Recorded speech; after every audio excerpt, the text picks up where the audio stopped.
मैया भवानी के चरणों नमन करते हुए नमः स्वीकार करे। दीदी लीलम के चरण नमन करते हुए नमः स्वीकार करे। हरेंद्रानंद के चरण नमन करते हुए नमः स्वीकार करे।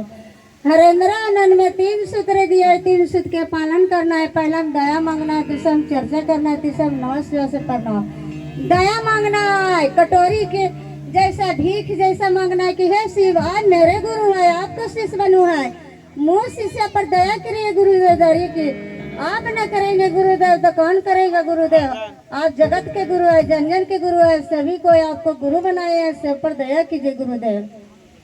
दया मांगना है, चर्चा करना है, लोगों को बताना है, चर्चा को आगे बढ़ाना है। हर हर महादेव।